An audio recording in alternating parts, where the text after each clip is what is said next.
Well, I'm standing here next to my client, Frank Schoenwald.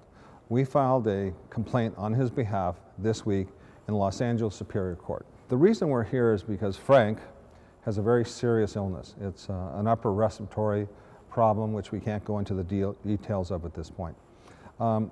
Frank needs medical care. Frank needs to have his life put on track.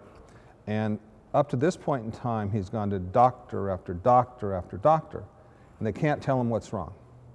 Well, I think this week we figured something out. We now know that Frank has been exposed to diesel exhaust fumes for at least 30 years. Because as a youngster, he was exposed. The World Health Organization last week came out with the results of a study that are very, very important.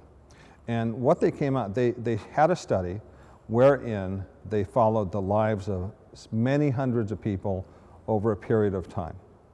And what they concluded was this. They essentially have a list of products or chemicals or byproducts that we're exposed to as human beings. So for example, an organic plum is probably something that is best for us. But as you go up the list, you get to the top number 1.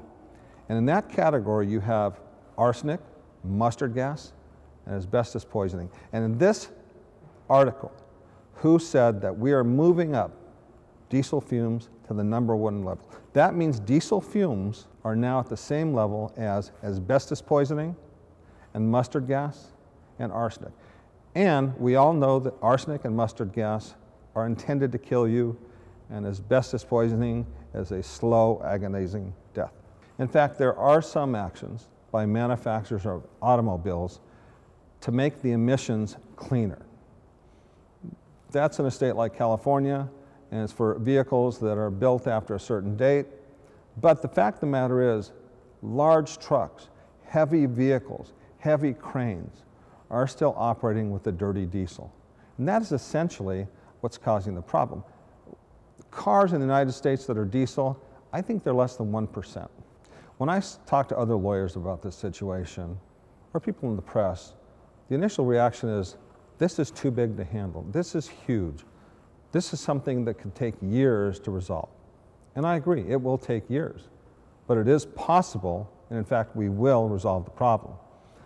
An example would be asbestos litigation. In the beginning, the manufacturer said, it isn't our fault, nothing occurred, please go away. Well, we didn't go away. And what ended up happening was, once the asbestos litigation began, we found out that the corporations that manufactured it knew that this product caused a horrible, horrible disease that poisoned these men and women who worked around it. And ultimately, they died of a slow death. Now, during that litigation, we found out that they had the information and they hid it from the country and the world. It's possible, I don't have a crystal ball, but we may very well find that in the 100 or so years that diesel fumes have been on the market, diesel exhaust has been on the market, that they knew of the problems, they knew of the issues very early on, and we may very well find that they did nothing about it and in fact hid the information. Start wearing a mask and gloves, don't have body contact with it and stuff, and when you're around it, wear a respirator, the cloth kind, you know, to absorb all that, and just start being really aware of it, because it's a slow death, you don't know, and you know, they've been preaching this stuff to us for 50 years, and all of a sudden now it's an issue, but back then in the day, it never was. I think they knew about this. You know, back in the day, you used to see the soot come out of trucks and buses and trains and ships and planes, and they never really did anything about it, and all of a sudden now it's a real big issue. They have these husk things they're putting on off-road equipment. You know, they're changing the trucking industry with having to put all these new motors out to make it cleaner and better. Why didn't they do that 30, 40 years ago? They knew about it, but the profit was too well. We did file the first lawsuit in the country here in Los Angeles Superior Court. We've handled cases, national cases, for 25 years.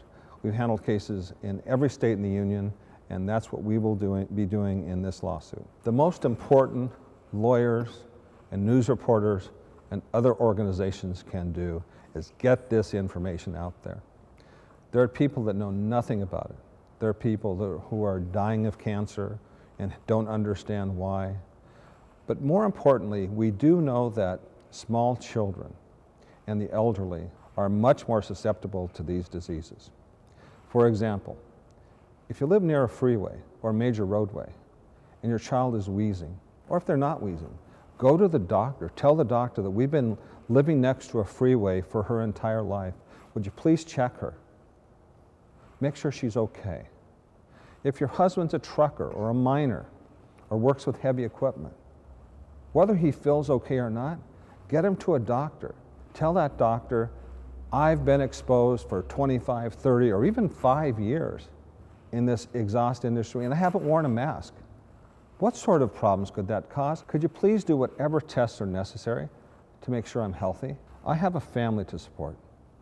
I can't afford to die or become so sick that I can't work.